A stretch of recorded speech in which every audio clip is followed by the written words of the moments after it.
Thank you all for joining us today. My name is Sean Freidlin. I'll be your moderator. And thank you for joining us for SAI Global's second edition of our Compliance Book Club.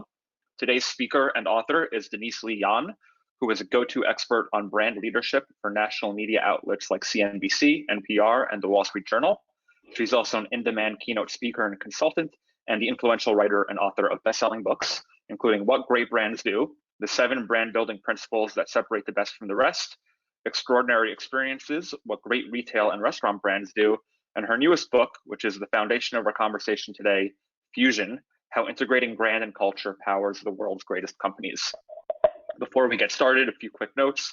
I wanted to let everyone know that today's session is going to be recorded, and a recording will be shared via email later this week or early next week. And that if you'd like to ask a question to Denise, there is a questions panel in GoToWebinar that you can use to ask that, and we'll get to them either throughout the course of the webinar or at the end of the webinar. And this webinar has also been approved by the SCCE for 1.2 live and non-live CCB CEUs. So any certified ethics and compliance professionals listening in today or on a recording will receive the certificates and redemption instructions via email. So that being said, thank you all for joining us today. And thank you, Denise, for joining us and making time in your busy schedule to join the Compliance Book Club amid these unusual circumstances to discuss your book, Fusion, How Integrating Brand and Culture Powers the World's Greatest Companies, among the other things that we'll discuss today. So for anyone listening who may not have read the book yet and was just really interested by the premise, or who isn't familiar with you and your work, can you tell our audience a little bit about yourself beyond my introduction?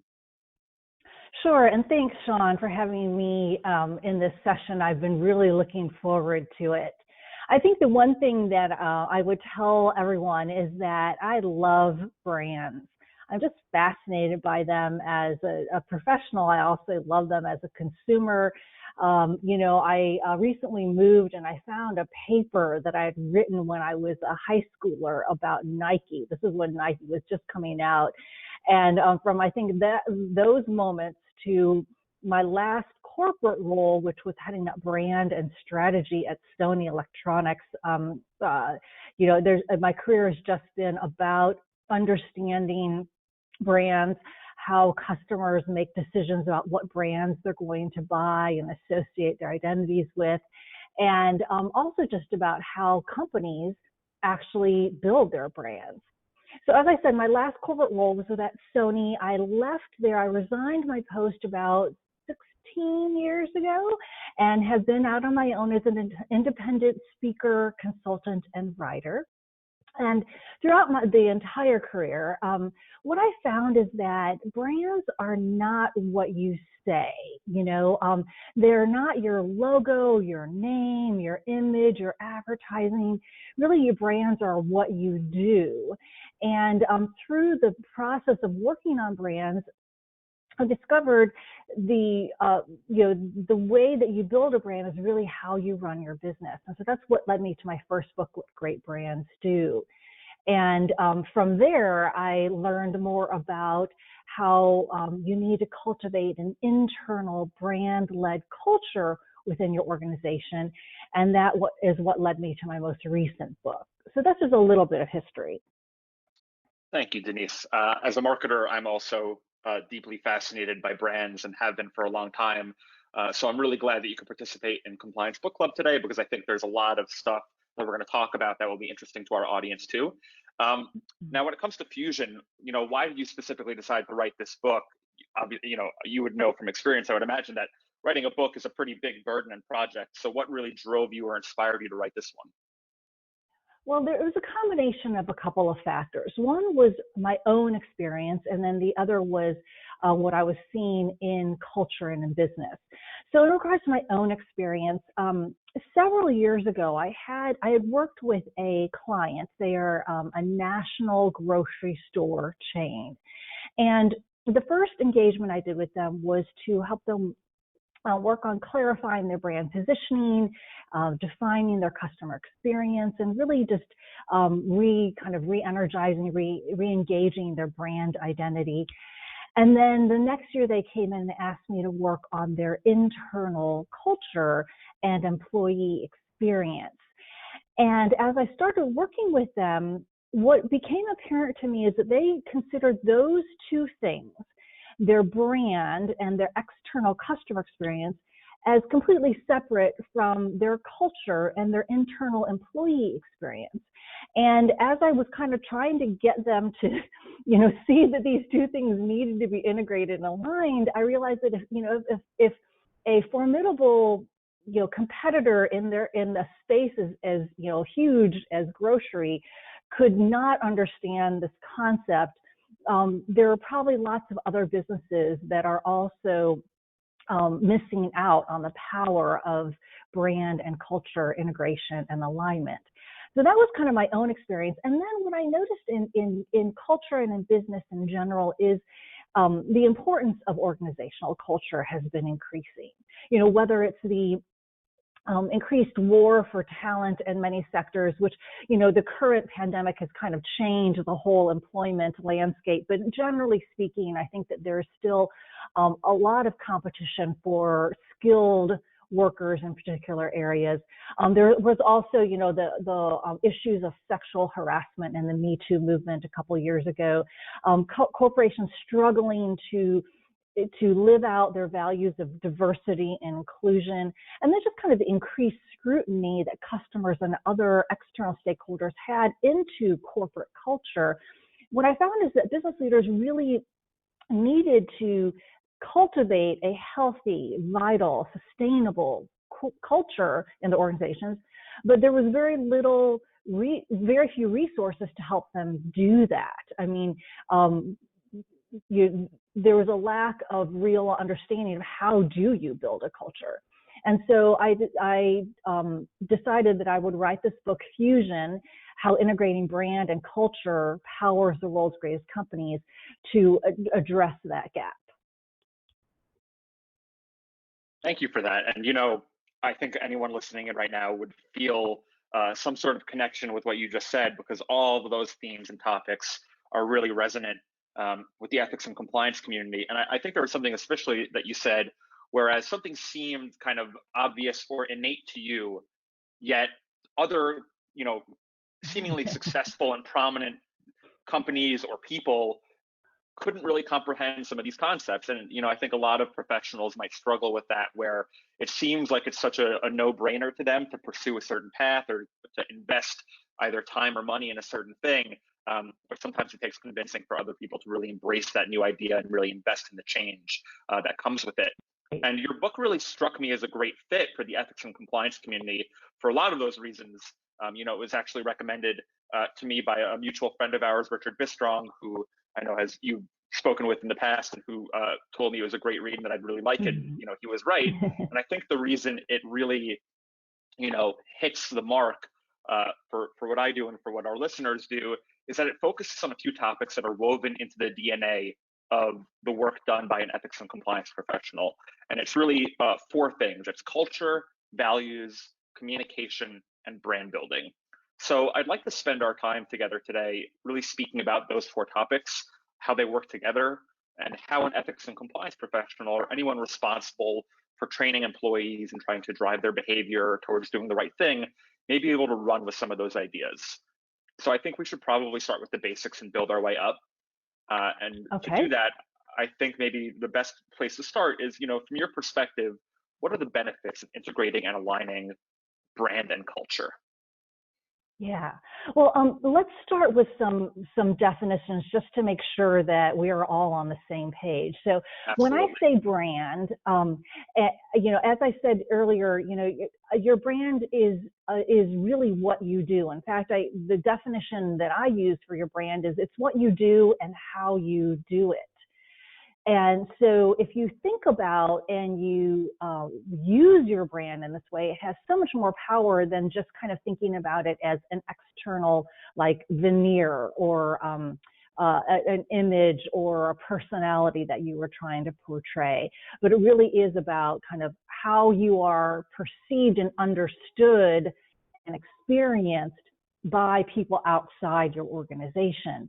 And then your culture, your internal organizational culture is really about, just how you do things around here. It's the attitudes and the behaviors that are exhibited by the people in your organization, and then the beliefs that inform those attitudes and behaviors. And the power, both brand and culture are influential drivers of business. But really, when you fuse the two together, when you integrate and align your brand and your culture so that they are mutually reinforcing and interdependent, you release so much more power for your organization. Number one, it aligns your workforce. It increases the entire efficiency of your entire organization and the quality of its outcomes, because you and other people aren't wasting your time trying to figure out what is the right thing to do or kind of working at cross purposes. Brand culture fusion also improves your organization's competitive advantage, because really what you're doing is you're producing value that's really intangible. Competitors can maybe copy what you do, the product or service that you're offering, but it's more difficult. In fact, it should be impossible really for them to imitate how you do it. And this unique combination of your brand and your culture enables you to produce that intangible value.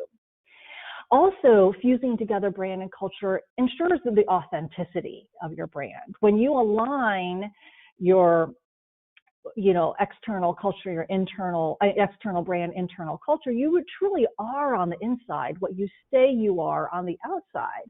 And today's customers demand authenticity from the brands that they do business with. And again, especially now in this pandemic, and we'll talk a little bit more about this, but I think the level of expectation and the level of scrutiny and expectation has only increased now. And then finally, by fusing together your brand and culture, you can move your organization toward its vision more quickly, more easily, successfully, because you're able to attract and retain people who are motivated by your overarching purpose. Everyone who works in your organization is committed to the contribution you want to make to the world, and they work together to do that.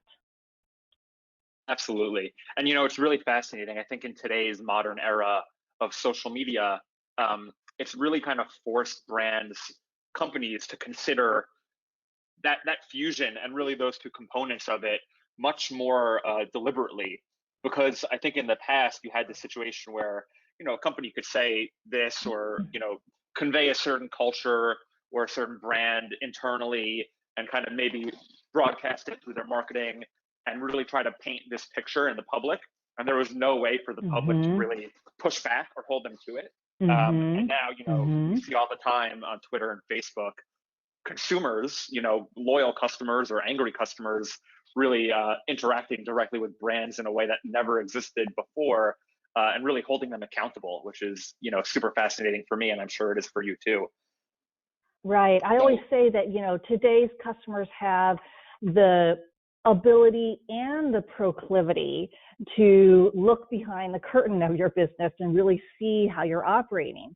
And now with, I think people's work schedules being so upended because of the, stay at home and lockdown orders, they also now have the time to really look into what you're doing. So, I mean, everything you can't hide I think is the conclusion. Absolutely. So, given that, are there any examples that you've seen of organizations, fusing their brand and culture really well, whether that's, in general or in today's circumstances? Yeah. Well, there are the companies that we've admired for years fall into this category, like Southwest Airlines. You think about the kind of culture that they cultivate in their company, which is not only very fun and lively, and you've seen the pictures of Herb Kelleher, who was one of the founders, just kind of doing really outlandish things with his employees, just having a really great time. That then you as a customer experience when the flight attendant tells jokes over the PA system, or just kind of, their uniforms and kind of the spirit that employees bring to the job. But they're also highly efficient, highly competitive, very focused. They are a well-run operation, and that comes from a culture that is very focused on being efficient. And as a customer, again, you experience that as a brand. I mean, you know that Southwest is probably, like, I would consider maybe kind of no frills, but that in a good way, in the sense that, it's nothing that you everything that you want, nothing that you don't, you know. So that's a really great example. Another example, again, this is a company that we talk about all the time, is Starbucks. You know, Starbucks was started by Howard Schultz to be this kind of third place for people to gather, and so Starbucks has never really been about the coffee. It's been about the community and like the conversations and kind of the nurturing of a spirit that comes from being with other people. And so from an internal standpoint, the culture within the company is intended to be very nurturing, very supportive. The benefits that the organization offers to their employees are extremely generous in terms of their stock options, health benefits, educational support, et cetera. And then again, as a customer, when you are interacting with Starbucks, I mean, yes, sometimes there's kind of this transactional, yes, I'm going in for my cup of coffee, but I think you do get the sense that this brand and this experience is so much more than just that cup of coffee, and that they really are trying to create a sense of community and a sense of caring. And then even, you know, kind of on a broader societal scale, the efforts that they've done to employ veterans, to open stores in under-resourced neighborhoods, to you know, be a part of the national conversation over issues that have really affected Americans. They are presenting a brand that reflects their internal culture and vice versa. So those are, you know, kind of some examples of organizations that we've talked about for years. You know, I think kind of newer examples are like Airbnb. Their whole identity or their whole mission as a company is about creating a place where you feel like you can belong, whether that's you as a traveler, you know, belonging in kind of in the destination that you're going to, or you as an employee belonging in this inclusive culture. And then I would also put Amazon in this category of organizations that have done this really well. And we can definitely talk more about Amazon as we talk more about, you know, what's been going on with the COVID-19 you know, pandemic and all the issues are being raised about their employees. But I think that, you know, what I always raise Amazon in this conversation because they are, you know, I guess I should say a few years ago, you may recall the New York Times did this kind of expose of sorts about the culture at Amazon. And they talked about how the culture was, you know, bruising and relentless. And, you know, they reported about managers like firing employees because they failed to meet their exacting standards, you know, people crying at their desk, getting yelled at, et cetera. And, you know, what was surprising is that while many people reacted to that expose kind of condemning Amazon and kind of saying, oh, you know, this is an awful culture, dysfunctional, toxic, Jeff Bezos, the CEO, is a tyrant. You know, there are many employees and other people, including myself, that kind of said, you know what, this makes a lot of sense, because if Amazon is going to be as competitive and as powerful as they are, you know, as they become to us as customers, their organizational culture, you know, needs to be very high performance. It needs to be very demanding. And granted, now I think that they've kind of taken that to an extreme where, again, we can kind of debate whether they've gone too far.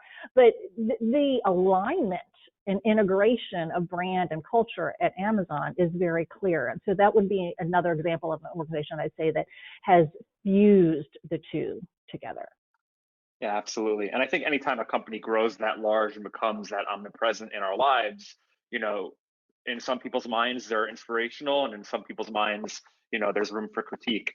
And I think that's just part of the world we live in today. And, you know, it's a nice thing that everyone has a platform to share their perspectives and opinions. What happens when a company's brand and culture isn't aligned? You know, this audience today is very well versed in risks. The risks of making certain decisions are not making certain decisions. So what are the risks of not having a brand and culture that are aligned? Yeah. Well, at the very basic level, your culture building efforts are likely to go to waste. You might have happy employees, but you don't necessarily have employees that are actually aligned with the results that you want to produce and are equipped and empowered to do so. And likewise, also your brand building efforts are probably going to be wasted in the sense that they're just not going to be believed. But I think that what ultimately happens is that you damage your customer relationships. As customers learn that you aren't what you say you are, the trust that they might have had in you, or the benefit of the doubt that they might have given to you, has been completely broken, and that can result in a loss of business, a loss of revenue, loss of reputation. We can look at Uber, for example. Uber started out kind of promoting its brand as this very progressive, democratic. We're going to make everyone feel like a rock star by giving them like a great customer experience. But then, we found out about the kind of toxic bro culture within an organization. We find out about all the kind of corrupt business practices that they were actually supposed to be fighting against. And so then, there was that whole delete Uber movement, and I think it really the revelation of the disconnect between the brand and culture at Uber led the door to be open for Lyft to come in and become a viable competitor to Uber. I kind of wonder, if that had never happened with Uber, whether Uber would have been like just the dominant player and not really had to address the competition the way that it has had today. But I think that even beyond damaging customer relationships, when your brand and your culture are not aligned, you actually then open up your organization to a whole lot of risk and crisis. And so the example here that I would maybe point to is Wells Fargo. Wells has always had this very wholesome, old-fashioned kind of brand identity. It's got the stagecoach and the heartwarming commercials at Christmas time with the team members working hard to get the packages to everyone on time. And Wells has just had this, I think, image of being kind of this very wholesome brand. And then yet we found out about the corrupt practices in a part of their organization where employees were opening up fake credit card and fake bank accounts for customers without their customers' permission. And they were doing this because the employees were under such pressure from managers to meet their numbers. And so there's this huge disconnect between kind of how Wells was portraying itself and then the practices of at least a part of their company. And while in general, Wells has suffered, I think, their business has really been had a big blow because of this issue. I think one of the hardest things they've had to do is kind of work back to regain the trust, because there was this kind of disconnect of, oh, we used to think that Wells was like this, and now we found out it's something else. Can we really trust that they are what they say they are? So, the risks can be small, they can be large, but there definitely will be consequences. So, we got a question from one of our audience members, William, and it's very, directly relevant to what we're talking about right now. And I think that we probably touch on it later, but I feel inclined to bring it up because it feels like a very natural point to ask it. So in a larger organization like the ones that you're referencing, do you feel like it's difficult to manage the culture of a regional or local kind of extension of that massive company where, what's happening in a specific location might not be aligned with the overall corporate culture? Yeah, and I'm actually looking at the chat now, and William brought up the example of Starbucks and the problem they had in Philadelphia when a Black patron was arrested, and there was the whole fallout from that. And yes, I think it's extremely difficult when you are a small business.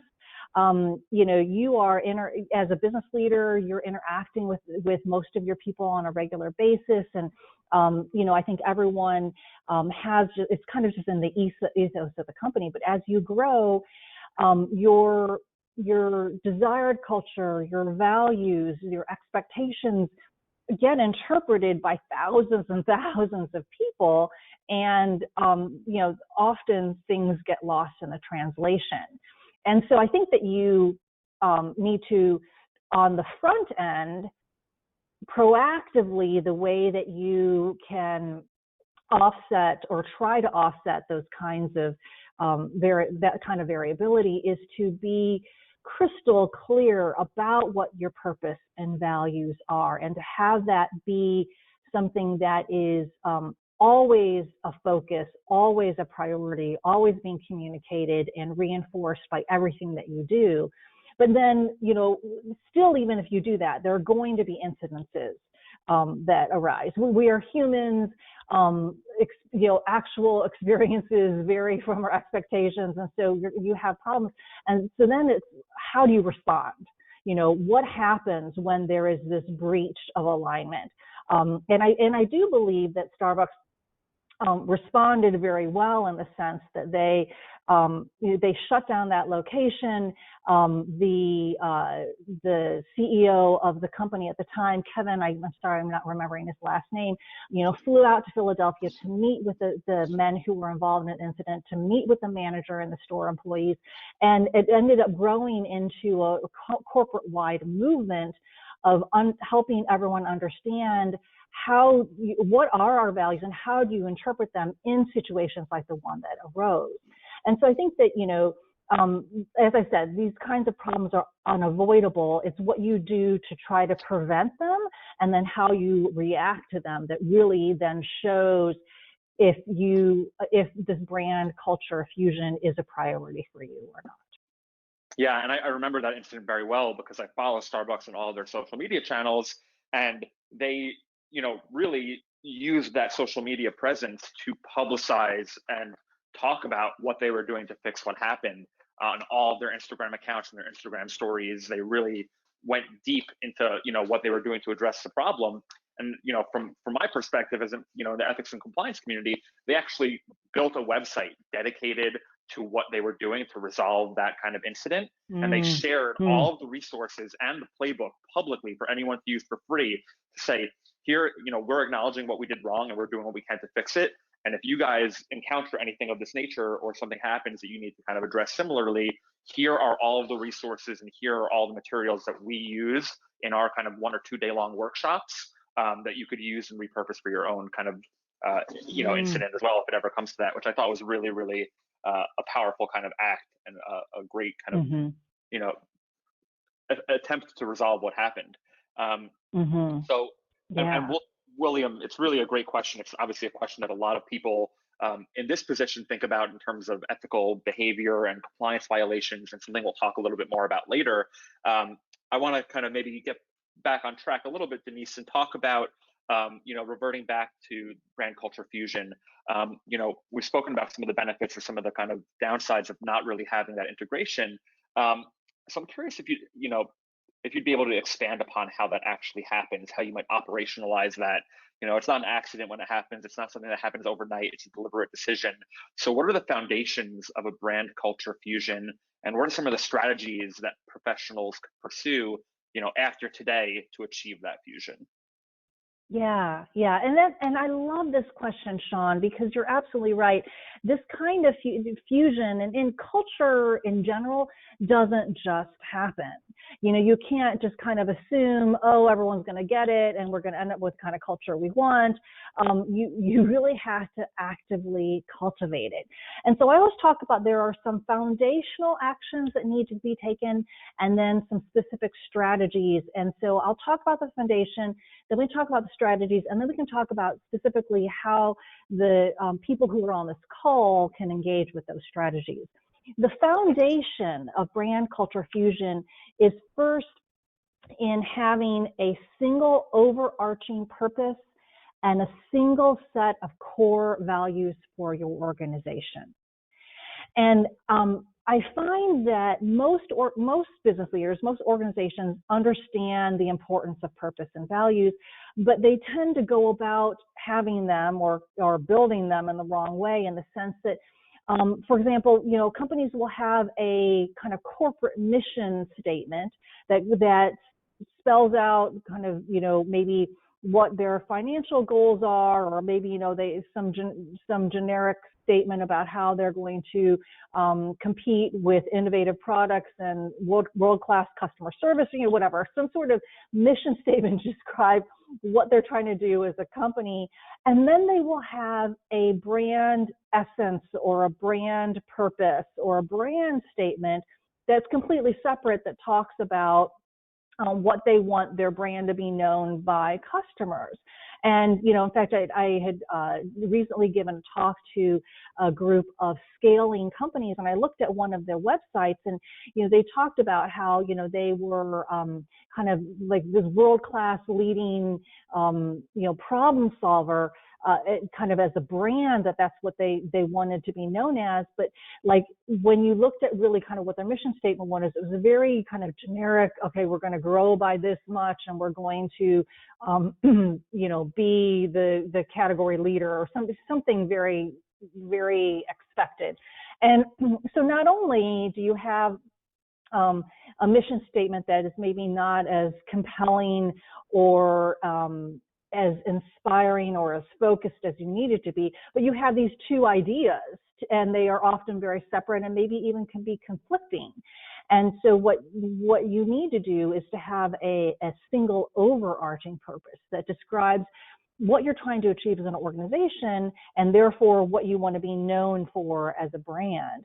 And the same thing with your core values. A lot of organizations will have organizational values, and then they'll have brand attributes and values. And again, they're often considered very separate. And so to avoid the disconnect between those two, you want to have a single set of core values that explain what you're known for, explain what you want to be known for as a brand, and explain how people within your organization operate. You know, an example, again, I'll talk about Amazon. You know, they have these leadership principles, which are their core values of the organization.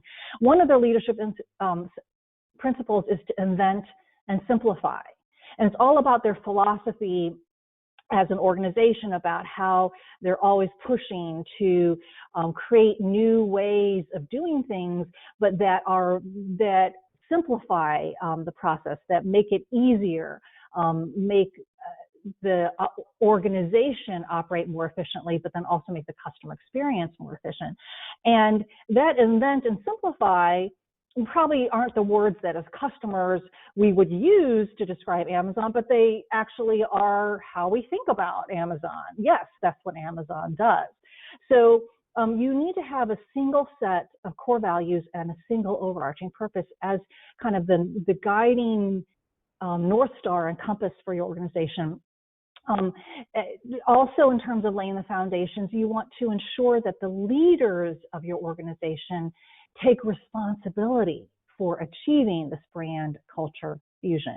Often what happens, the reason why you have these disconnects between like a mission statement and brand statement, or, you know, organizational values and brand values, is that the leaders of the organization kind of delegate responsibility for these things to different departments. Okay, well, you know, HR, you're going to do our core values or organizational values, marketing, you're going to do our brand values. And okay, now leaders just kind of say, okay, we're done. We got that straight. Whereas if you truly want to have the integration and alignment of these things within an organization, the top leaders of the organization need to be champions. They need to be responsible. They need to be taking action to facilitate that integration. And part of that is then assessing the current state of your fusion and relative to, you know, your ideal or desired state, and then determining where you need to focus your development. So those are all kind of just the beginnings of brand culture fusion, what I call the foundations. Once you have those foundations, then there are specific strategies that organizations can take to actually cultivate brand culture fusion. And so I offer in my book Fusion, I offer 4 strategies that focus on cultivating your desired culture by aligning it with your existing brand identity. So you kind of are using your brand as a starting point, and then trying to bring your culture in line with that. And then I explain a fifth strategy, which is the other way around, which is, you start with your culture and try to bring your brand along with that. But I'll just briefly kind of just, summarize these 5 strategies. The first is to organize and operate on brand. So you want to implement an organizational design and operational processes that actually operationalize your desired culture. So, your culture, you can't just talk about it. As a leader and as an organization, you actually have to live it. The second strategy is to create culture-changing employee experiences. There's been a lot of emphasis on customer experience in the last 5 or 10 years in business. And while that is extremely important, what organizations are learning now is that you can't really get to that desired customer experience if your employee experience isn't set up and aligned and integrated with that. So you need to design and manage the employee experience just as you would customer experience, so that your desired culture is cultivated in every part of that experience.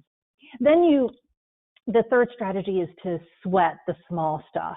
And what I mean by that is to really dig into kind of the kind of minute, daily, maybe even kind of mundane aspects of your organization, whether there are kind of rituals and artifacts or policies and procedures. You want to make sure that every detail of your organization advances and supports your desired culture. And then the fourth strategy to align your culture with your brand is to ignite your transformation with employee brand engagement. So you want to ensure that employees know in their heads, what your brand stands for, feel in their hearts inspired to support that and to change their behaviors in order to bring your brand to life, and then instructed and equipped and empowered in their hands and their feet to actually take actions, make decisions that support your desired brand. And as I said, those 4 strategies are if starting with your brand and trying to align your culture with that. The 5th strategy is about building your brand from the inside out. If your culture is so powerful or so clear, or it's really the thing that differentiates you as an organization, then you want to leverage that to define or redefine your brand identity by bringing more of your cultural practices out into the open and helping your customers understand how that really creates value for them. So those are the 5 strategies for achieving brand culture fusion. And I think, I'll say one more thing and then we can I'll stop and then we can talk a little more about this. But I think that, as I think about ethics and compliance professionals, where do you plug in into what I've talked about? The first is in the foundational level, really advocating for the single set of core values and single purpose. But then in terms of the strategies, it probably really is plugging into sweating the small stuff and ensuring that every aspect of the organization reflects your desired culture. Obviously, you're going to be involved in all of the strategies, but that's probably where you could probably have the most influence. So like I said, I'll kind of stop there and then, let me know where you want to kind of dive in more. Yeah, I think that the next area worth exploring, because it's obviously inextricably tied to this, is really values, and what values mean and how you define them. I can't speak for everyone on the call, but moments like the one we're in right now, I think week 10 of quarantine amidst this pandemic have really pushed me to rethink my own values and what matters to me, deeply. And I have to imagine that, some of the people on this call and the companies they work for are, whether or not they're formally changing their values, at the very least, I'd like to think they're thinking about them more and certainly on their minds. So, how do you define the core values of a company, and what relationship do those values have to the type of brand that a company aspires to be, or the type of compliance program that a company aspires to have? Quickly, I'll just add a little wrinkle here. Compliance programs traditionally have trained their employees and built their training programs around the risks and regulations that govern their business and their industry, and that's still true. But what we've seen a big surge in over the past 24 to 36 months is really the integration of those core values and the company values into the training. So it's not just you need to be conscious of these risks and what you don't do or what you shouldn't do when you're conducting business, but really these are our values and this is how we expect you to behave when you are doing the right thing. So maybe you could expand upon really the definition of how you create and identify what the values of a company are, and then connect those to your brand and culture. Yeah. So I define your core values as the essential and enduring principles and priorities that prescribe the desired mindset and behavior of everyone who works at your company. In other words, your core values are really kind of the operating instructions for your organization. Now, I should make sure to clarify that I differentiate between core values and category values, in the sense that there are certain category values, or maybe even I would say categorical values, that every organization needs to have and needs to embrace. So a lot of times the values that I see companies talk about fall into this category: integrity, respect, teamwork. All of those kinds of values are critically important for any company. I also see organizations articulate values that are specific to their category. So for example, I work a lot in the restaurant or retail businesses. And so kind of being focused on being fast and service oriented. Those are also what I would consider to be category values. They are givens. If you want to be a serious player, you need to embrace these values. But your core values should be unique. They should be the things that differentiate the way you as an organization do things specifically. They need to express the unique behaviors, the unique mindsets, the unique ways that you work together so that you can achieve your desired brand identity. If you want to be perceived differently on the outside, you need to operate differently on the inside. And if you espouse, values that are the same as every other company in your category, you're going to get results that are the same as every other company in your category. So you want to make sure that your core values are unique. And so what I think that you're asking about, Sean, is that in my book, Fusion, I talk about generally there are 9 types of brands that brands fall into. And this is based on my 25 plus years of working on brands. I've kind of concluded that generally speaking, brands compete in like 9 different ways, whether it's being innovative or being service or being performance. And so then what you want to do is identify what brand type your brand falls into, or that you want your brand to fall into, and then you can isolate the kinds of values that are needed to support it. For example, if you wanted to become an innovative brand, well then from a culture standpoint, you're going to need to cultivate a culture that is very much around risk-taking and experimentation and curiosity and actually accepting and embracing and even rewarding failure. And so that's what I mean by having unique values that really differentiate the way that you operate, so that then you have this alignment of your external brand and your internal culture. That's perfect. And I think that really leads into our next question very well. So one of the core pillars of an ethics and compliance program, and really the document that best encompasses and integrates its culture, its values, its policies as part of its brand building, is the code of conduct.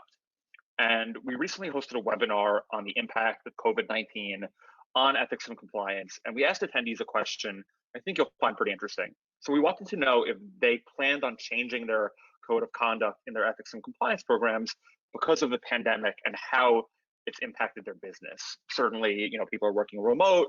There are new risks that have been born from the pandemic, whether it's data privacy or virtual harassment, all of these things that people might not have been thinking about 3 or 6 months ago. And we wanted to really know, if these changes are, headlines that you read or actual operational things that will change in the business. So we got 200 responses, and 45% of the people said that their code doesn't need to change because of COVID-19. 14% said they'd be making changes to reiterate and reinforce their values and culture. 10% are making changes to reflect their risks and policies, and 31% of people said they aren't sure yet. So when you hear those numbers, what do you really think about those results? And do you think that a company's culture or values or brand needs to be flexible in the moments like we're in right now? Or if these moments are really where you rely on the values that you have that got you to where you are today? Yeah. Well, I would like to give the folks who answer the survey the benefit of the doubt, the 45% that said that their code doesn't need to change. And I'd like to believe that that's because their code of conduct covers the full range of risk and the full understanding of values-based codes of conduct versus just compliance-based. I'd like to believe that.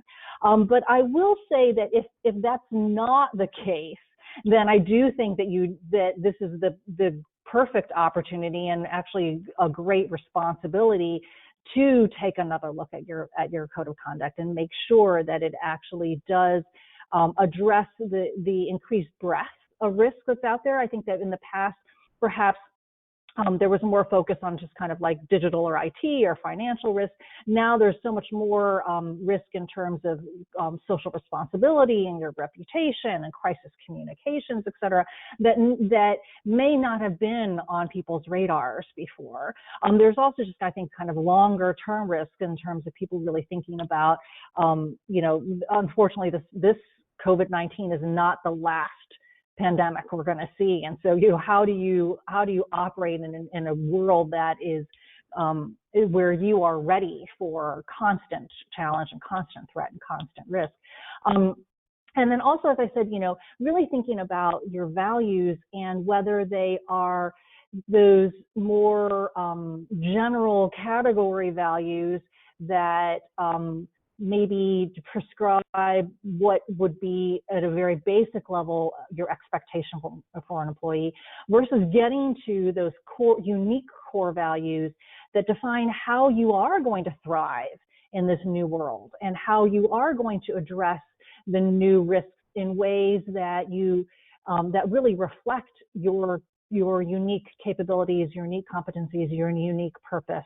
And so I would just say it probably behooves everyone to take another look at their code of conduct and really get a sense for, does this set us up for all of the possibility and opportunity that we have now in this situation. Absolutely. And we have about 13 minutes left, so I think we're just going to do one or two more questions, Denise, and then maybe we'll address some questions from the audience.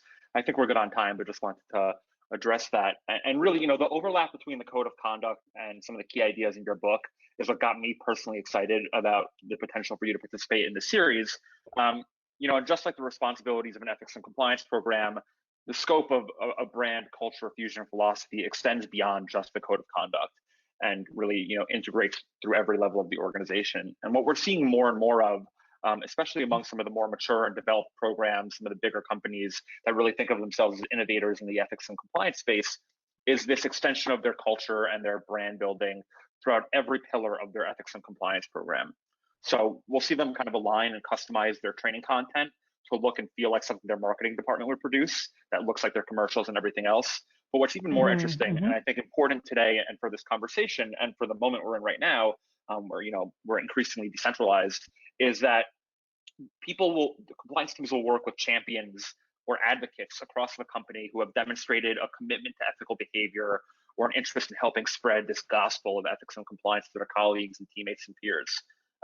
But with that type of employee evangelism style program, I have to imagine comes a lot of trust that those people will effectively do what you're expecting them to do.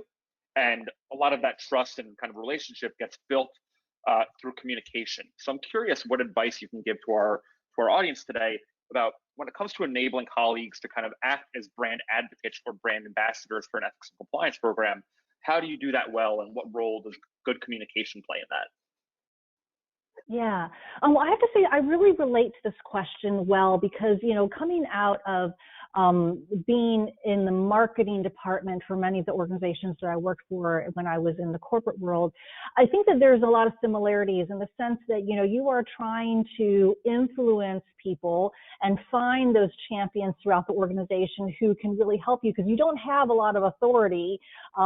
You're often perceived as like this cost center as opposed to this value creator. And so you really are trying to get people to get on board with you and to embrace what you're doing. And so I think the first thing that I would say is that it's important that whomever you are enrolling, well, actually maybe first I should say, start with yourselves, right? Make sure that you have the right approach to integration, and you understand that, you know, that you are going to need to get things done through influence. And you're going to need to let other people get credit for the progress that is made in your programs. And you're going to have to, and actually, you know, be comfortable with empowering other people. I think that, like, from the very beginning, that needs to be your starting point.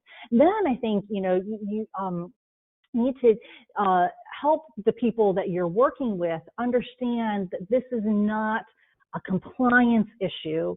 This is not a compliance program. This is a business issue. This is a business priority. And the more that they personally can take ownership for what they are advocating, as opposed to just kind of doing something off to the side, separate from the way that they're running their business or the way they think about the business, but really kind of seeing themselves as an agent for change for the entire organization. I think that that's critical. And then I think that you do start with ensuring clarity on your purpose and your values, on your customer, you know, internal customers that you're trying to reach, and what are their needs and how can you create value for them. And then I think that it's being very specific, whether it's creating tools, playbooks, resources. You know, you have to think like a training or the learning and development person, like an HR person, really. And how do you equip? How do you provide the upskilling necessary for people to step into this role? So those are some of the steps I think that you can take. But, you know, I think the bottom line, it does start with, if you have the right mentality about the way that you're going to get your organization to change. It's not up to you, and it's not up to your department. Yeah, and I think a lot of what you touched on is really interesting and relevant, and about changing the way people perceive the role of compliance within an organization. That it's not just this insular function, but really important to everyone. And you kind of touched on this concept that, you know, marketing or thinking of yourself as a marketer really plays a big role. And, you know, we believe that, you know, an effective compliance program takes this campaign-based approach where, you know, when you buy a Big Mac from McDonald's, it's not just because you saw one commercial about a Big Mac. You saw a print ad, you heard a radio ad, you saw a billboard, and the social post, and all of this stuff. And really, you know, it's this repetition that's integral to an effective kind of strategy. Are there any other kind of communications best practices that you would recommend to compliance professionals that are really trying to kind of help build this brand or change that behavior and kind of be memorable, right? To really kind of connect these risks with the behaviors of an organization. Because I think that communication is increasingly becoming more important and more frequent, especially today, where people might not be in the office and have that even FaceTime together. So what are some communication best practices? Maybe we'll wrap up on that and then refer to some kind of questions from the audience as we wind down. Yeah. Well, Sean, you know, if you would allow me, I would actually say that, you know, communications is the last thing that you should be thinking about. And the first thing that you should be thinking about is really what is the value that you're creating. So your analogy about the Big Mac, or a burger or whatever in general, the only reason why an advertising campaign will work for that Big Mac is if the Big Mac is really good and if people really want it and that they're willing to pay for it, right? And so I think that, you know, thinking about it, what is the value really creating for the organization? making sure that you are making changes to the way that you operate and the way that you are designing your programs, designing your trainings, the way that you are even designing your code of conduct, making sure that all of that is it clearly creates value, is clearly different, is clearly customer focused in the sense of your internal customers, and addresses what their needs are, what their priorities are, what their goals are. All of that needs to happen first, and then I think you can think about communications, and I would just say a couple things. One is segmentation. All great customer marketing is based on identifying discrete groups of people who have needs or attitudes or even demographics that enable you to target them and speak to them specifically. And so I would say when you're looking at your communications for your compliance efforts, don't treat your organization as a one size fits all, or don't even look at, by job function or job level or title. There's different ways that you might think about your program. Design your communications to reach attitudes, different values, different mindsets that people bring to work and bring to what they're doing and bring to their perspectives on your company, and make sure you're tying what you are giving to them into those distinct needs and drivers for them. And then the second thing really is, and I've already kind of touched on this before, but all great, customer communication is about differentiation and relevance. So what are you telling me that is that I need to know that is different, that is unique, that is going to change my perspective on something, and it's a difference that makes the difference. I need to pay attention to this because it's important to me specifically. So those are just a couple of key principles in terms of marketing. I'd say segmentation, and then differentiation and relevance in everything that you message out. I love that, and it's so true. That's genuinely really good advice. So as we wind down, we answered William's question earlier in the session, but we have two from Adam. One is very easy, and one is a little bit more challenging. So the easy one is, Adam has read your other books and really likes them a lot. Whether or not you have any recommendations for other books that you think compliance professionals would read. And while you think about that, I'll ask the second question, which really focuses on transparency. And Adam, in his experience, he's seen that in a lot of companies will terminate people who have committed compliance violations or legal and regulatory violations, and will describe those departures as retirements or a similar euphemism that doesn't truly reveal the nature of why that person is leaving the company. And he feels like that has a negative impact on the culture, and suggests that these bold pro-compliance statements that a lot of companies promote are somewhat empty statements. Now, do you feel like companies should be more transparent and open when they're firing people for compliance violations, or more generally, is there an obligation to kind of share that transparency into the true nature of what's happening? Yeah, I would say yes. Companies should be more transparent, more open, more authentic. Not only because I think your people deserve that. I think we need to recognize that our employees, our colleagues are human beings who deserve truthfulness and transparency, but it also does provide an opportunity for you to draw attention to how important these things are. And Jack Welch, the former head of GE, talked about when you find people who are not aligned with the values in your organization, he talked about how you have to publicly hang them, which I think is a little crass. But but the reason why he says that is because you need to make it clear that these values really matter. And so in the same way, I think that when you are terminating someone for a violation on a code of conduct or something like that, it's an opportunity to state how important this is. Now, there may be legal and ethical ramifications that you need to kind of deal with, but overall, Adam, I think that yes, I wholeheartedly support your thought. And I think that your people will respect you more for it. It might not be politically correct, but they will respect and appreciate that. And then going back to your first question, Adam, I wish I knew you and your colleagues better to be able to make a really good recommendation for books. I've tried, Sean and Richard have tried to help me understand where they're coming from. And so, I've tried to get into your world a little bit, but I don't think I know you well enough to recommend a book. I will say that one of the best books that I've read on this brand integration is a book called Building the Brand Driven Business. And it's by these consultants at a firm called Prophet, P-R-O-P-H-E-T. It's now probably 15 years, the book is probably 15 years old or whatever, but it's all about operationalizing your brand. And I think that if you were to read it through the lens of compliance and ethics, it would be just as informative as it was to me as a brand person.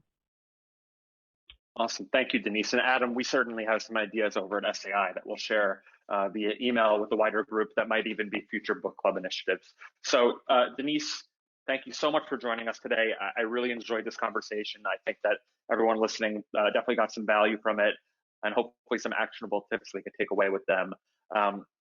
Be safe, be well, and hopefully we'll see each other in the near future when things revert to normalcy. Thank you so much. Take care. Thank you, everyone.